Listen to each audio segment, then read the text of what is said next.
ど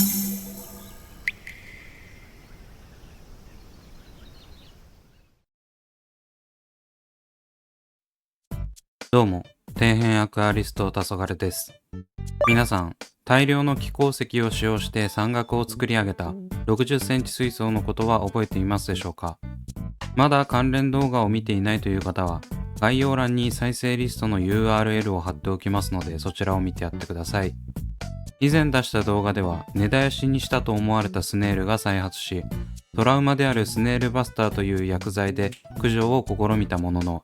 全く効果がなく、ただただ飼育水が白濁りするだけの結果となりました。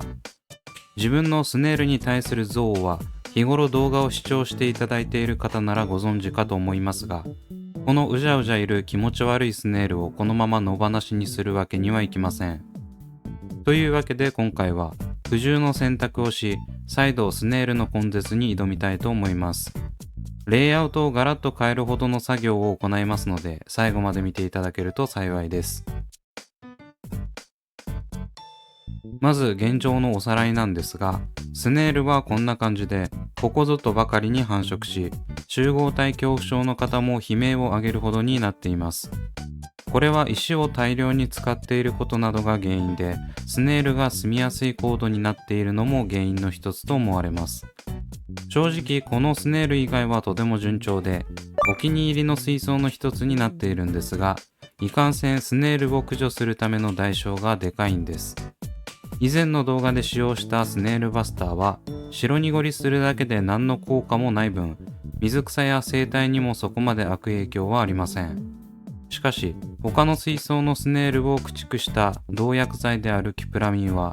効果は絶大なんですが、特定の水草に大変なダメージを与えます。代表的なのがパールグラス系で、この水槽に植栽し、きれいに繁茂していたパールグラスは完全に溶けました。他にも成果石山岳レイアウト水槽に使用しているニューラージパールグラスも調子が悪くなります。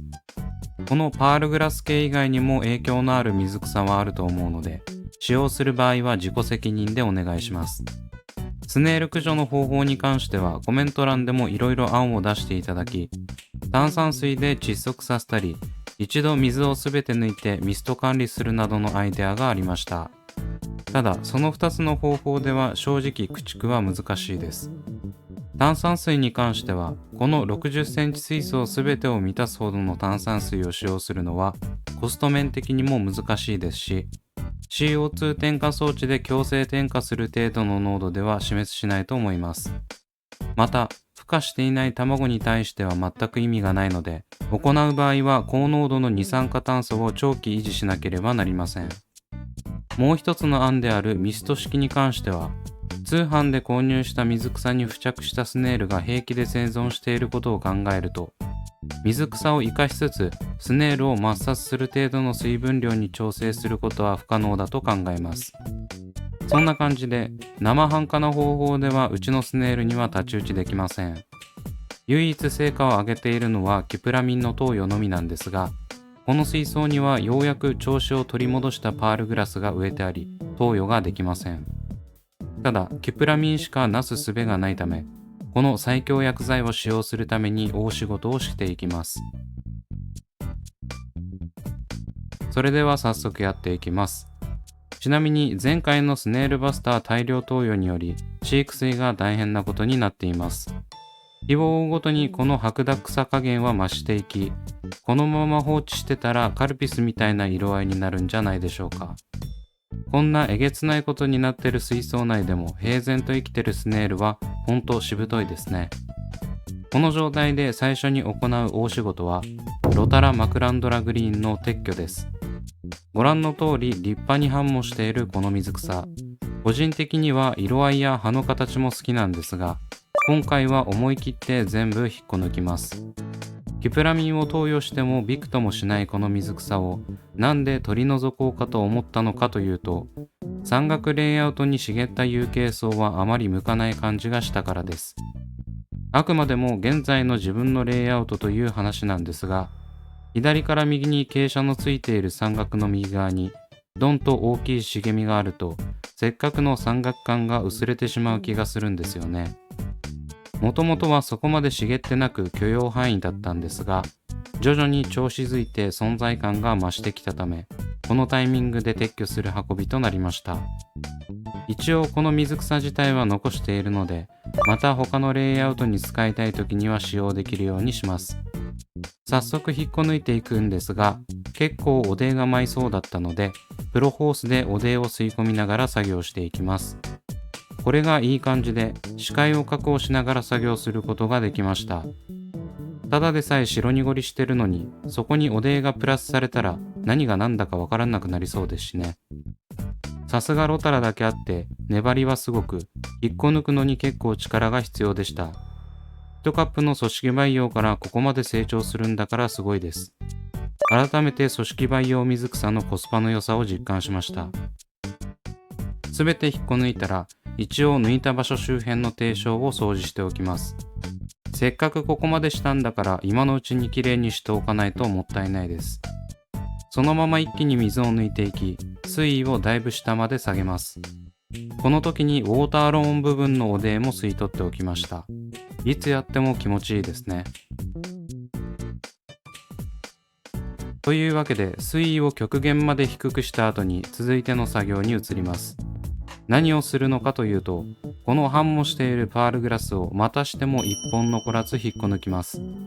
ロタラマクランドラグリーンに続きパールグラスもということで、これでこの水槽の後継層は全て消えることになります。なんでこんなことをするのかというと、キプラミンでパールグラスが溶けてしまうなら、いっそのことを他の水草に植え替えればいいじゃんと思ったからです。先ほどのロタラマクランドラグリーンはキプラミン投与は関係なく、ただレイアウト的に気になったので抜いただけで、いわばパールグラスのついでです。本命はこちらのパールグラス引っこ抜きだったわけですね。本当はこんなに綺麗に茂っているパールグラスを抜きたくはなかったんですが、このまま投与してしまうと枯れたパールグラスが苔の養分になって悲惨なことになりますし、水槽内のバランスが崩れるのは明白です。レイアウト的には細かい葉が山岳のスケールとあってて気に入っています。ただ憎いスネールを駆逐するためには犠牲はつきものです。団長の思いで引っこ抜いていきました。ちなみにこっちも粘りがすごく、水上で作業をしている関係上、ソイルが根っこに絡みついて取れません。水中でやればよかったかなとも思ったんですが、傾斜がきつい部分は雪崩が起きることを考えると水上でしたかったんですよね。根っこについているソイルは諦めて、後で減った分を補充することにします。このパールグラスを引っこ抜く作業、結構難しいことに気づきました。粘りがすごいにもかかわらず、茎自体が細く柔らかいので、失敗すると途中でちぎれちゃいます。少しでも残ってたらキプラミンによって溶けて苔の養分になるため、残骸が出るのは避けたいところ。慎重に揺らしながら抜くことでなんとかちぎらずに抜けるようになりました。こんな感じでパールグラスを抜いた後はがっつりえぐれてます。これを水中内でやってたら最悪レイアウトが崩れてたかもしれません。抜くのは大変ですが水上でやってて正解でした。それにしてもこの時のルドビジアスーパーレッドはめっちゃ立派ですね。個人的にはルドビジアスーパーレッドは水中内よりも水上の方が綺麗に見える気がします。トリミングを重ねたことで葉も小さくなりいい感じです。そんなこんな言ってるうちに全ての後継層を引っこ抜く作業が終了しました。だいぶ寂しい感じになってしまいましたね。奥の方は穴が開き、右側のロタラマクランドラグリーンが植栽されていた場所はウォーターローンが繁茂していないハゲになってます。ちなみによく見てみると卵巣が発生してますね。おそらくパールグラスが茂ってたことでここら辺の水流が滞ってたんだと思います。この時にしっかり除去しておけばよかったんですが、この時の自分はスルーしています。続いてはパールグラスを抜いたことによってできた大きな穴をソイルで埋めていきます。こういうピンポイントでソイルを入れたいときは100均の園芸用スコップが役に立ちますね。あと水上なんで作業がとてもしやすいです。もし植え替えなどで一部ソイルを追加したいと思ったときはこんな感じで水面から出して作業することをお勧めします。下段の方もしっかりソイルを持っていきます。ここが低いとこの後植栽する水草が見えなくなっちゃいますからね。しっかり以前と同じ高さになるくらいまで持っておきます。ついでにロタラマクランドラグリーンが植栽されていた場所も盛り出しておきました。以前は背丈の高い有形草だったのでそこまで傾斜がなくてもよかったんですが、植え替えをする水草の関係でちょっと高めにします。